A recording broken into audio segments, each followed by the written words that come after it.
afternoon and welcome to News Hour on SOM TV.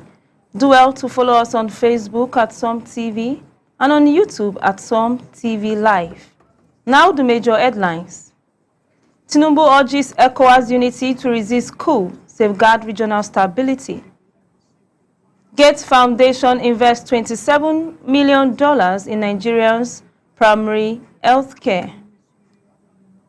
I am Esther Oka Stephen. Now the news in full. Senator Natasha Akpoti-Uduaghan, representing Kogi Central Senatorial District, has disclosed that she has been repeatedly approached by individuals connected to the presidency and some of her colleagues with proposal to defect to the ruling All Progressive Congress APC, but she insists she will remain in the People's Democratic Party PDP. In a recent interview on the Mic On podcast with Sheung, which was posted on YouTube on Saturday, Akpoti-Uduaghan explained that despite the ongoing internal crisis within the PDP and continuous over-torture from the ruling party, she as family rejected any initiative to join the APC.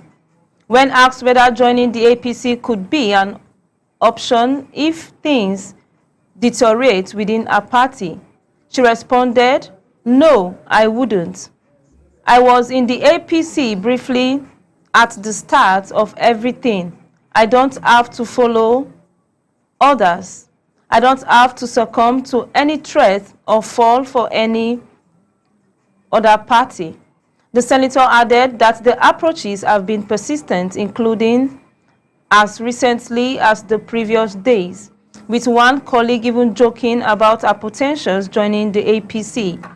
However, she reiterated her commitment with the People's Democratic Party, saying she values her space and her peace within her current political home. Akpoti-Uduaghan also touched on her political futures, indicating that discussions are ongoing with her party about a possible re-election bid in 2027, though nothing is yet certain. She further downplayed speculations about a potential contest against former Kogi State Governor Bello Yahaya, a prominent APC figure, saying she is not intimidated by such a prospect. A first-time senator in the 10th National Assembly, Akpoti-Uduaghan initially won the Kogi Central seat in 2023 on the PDP platform after an election tribunal overturned an earlier declaration on her APC's opponent as winners.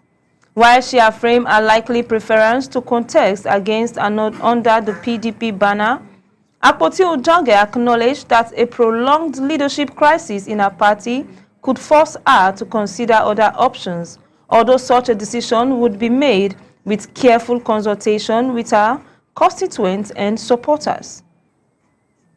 President Bola Tinubu has called on leaders of the Economic Community of West African States, ECOWAS, to remain united and resolute in resisting unconstitutional challenges of government, warning that political instabilities pose a serious threat to peace and development in the sub-region. Tinubu made the call while addressing fellow West African leaders at a high-level ECOWAS meeting, where he stressed the need for collective action and halted the wave of military coups that have destabilized parts of the region in recent years. According to the president, unity among ECOWAS member states is critical to preserving democratic governance, restoring constitutional order in affected countries, and ensuring long-term regional stability. He noted that coups not only undermine democratic institutions but also worsen insecurity, economic hardship, and humanitarian challenges. Tinubu urged leaders to strengthen existing ECOWAS mechanisms for early warning, conflict prevention, and diplomatic engagement, adding that dialogue and firm adherence to democratic principles must remain central to the bloc response. He also emphasized the importance of good governance, economic inclusion, and youth empowerment as sustainable solutions to practical unrest, noting that addressing poverty, unemployment, and social exclusion would reduce the appeal of military takeover. The Nigerian leaders reaffirmed its administration's commitment to working closely with ECOWAS into prompt peace, democracy, and economic integration across West Africa, while calling on member states to show solidarity in defending constitutional rules.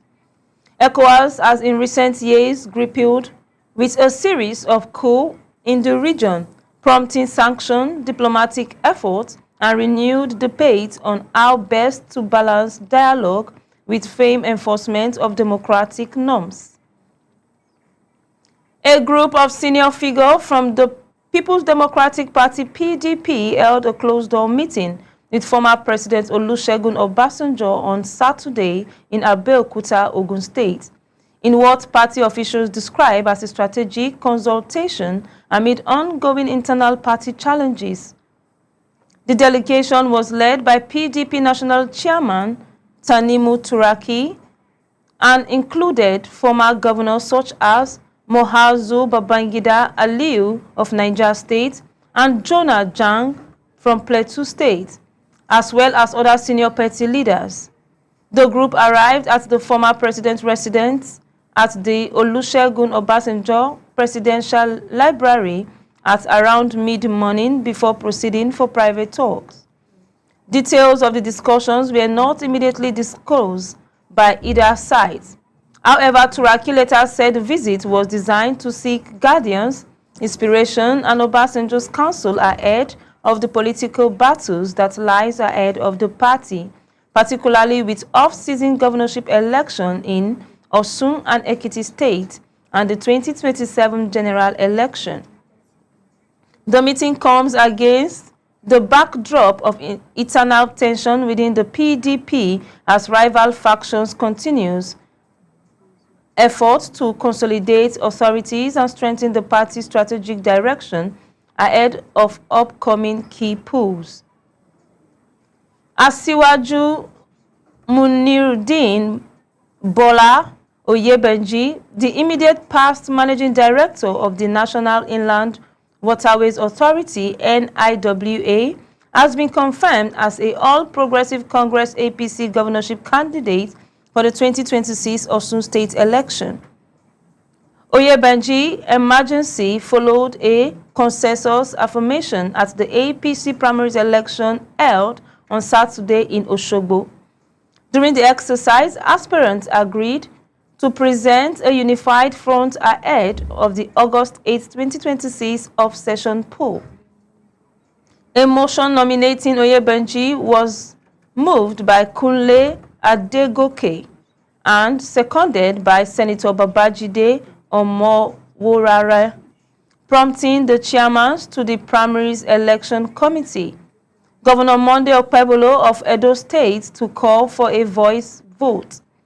All 1,660 delegates present, drawn from the state's 30 local government areas and 332 wards, unanimously affirmed Oyebanji as the APC flag bearer. In his acceptance address, Oyebanji expressed gratitude to party leaders and pledged to work towards improving the standards of living in Osun State, focusing on key issues such as poverty alleviation, education reforms, and healthcare access if elected governors. The former NIWA boss, who also previously served as Osun State Commissioner for Finance under Governor Rauf and Adegboyega Oyetola, thanked President Bola Ahmed Tinubu, APC National Chairman Natue Yelwatde, and other stakeholders for their support. A faction of the People's Democratic PDP has declared its determination to reclaim political control of Osun and Ekiti State, following a strategic meeting with former President Olusegun Obasanjo. We now go on a brief commercial break. We'll be right back shortly. Don't change the channel.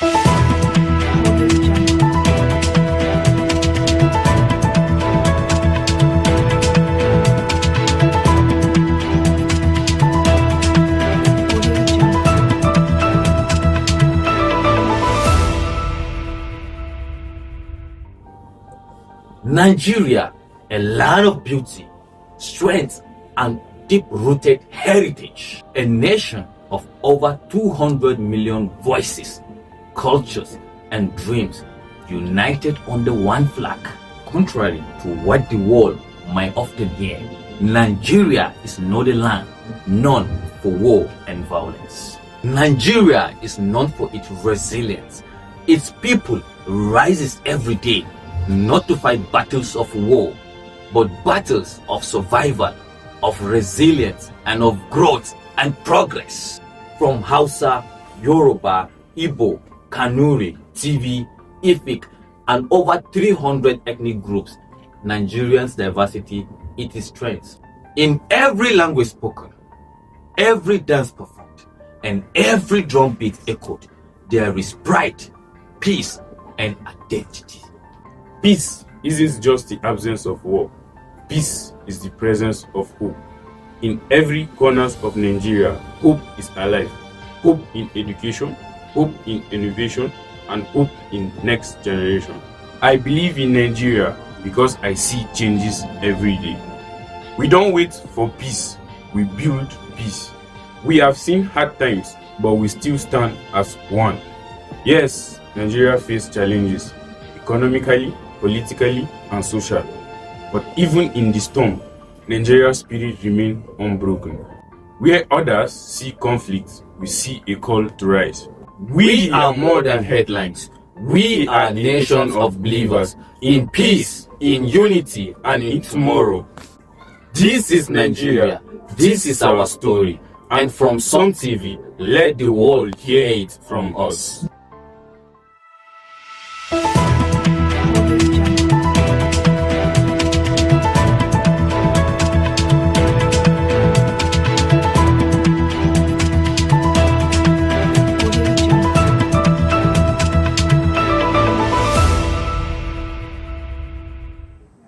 Welcome back.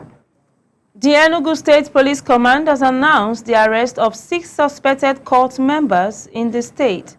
The command spokesperson SP Daniel Udukwe disclosed this in a statement on Saturday. According to Udukwe, the suspects who have confessed to their involvement in cult activities were arrested by the anti-cultism unit of the command while attempting to force people to be initiated into the Supreme Vikings Confraternity. He said several items used for the initiation were recovered, including a gun, cutlasses, and alcoholic drinks. The statement partly read, operatives of the Enugu State Police Command attached to the Anti-Cultism Tactical Squad on 5th December 2025 acted on credible information, uncovered the arrest of 6 male suspects for forcefully initiating victims into the Supreme Viking on 25th November 2025 at a forest in Ugu Peak, Ive Valley, Enugu North local government areas. 1 locally made double pistols and 4 cutlasses used for their criminal activities and 2 empty bottles of squadron used for the initiation were recovered from the suspects. Governor Muhammadu Inuwa Yahaya of Gombe State has called for enhanced collaboration between government and organized labors, emphasizing that sustainable national development hangs on mutual trust, open dialogue, and a shared sense of responsibilities. Speaking on Saturday at the foundation's laying ceremony for the new Nigerian Labour Congress NLC Secretariat in Gombe, the governor described organized labor as a critical stakeholders in Nigeria's democratic and socio-economic evolution. He praised the NLC as a significant institutional voice that not only defends workers' rights but also partners with government in nation building and stabilizing society during economic and social transition.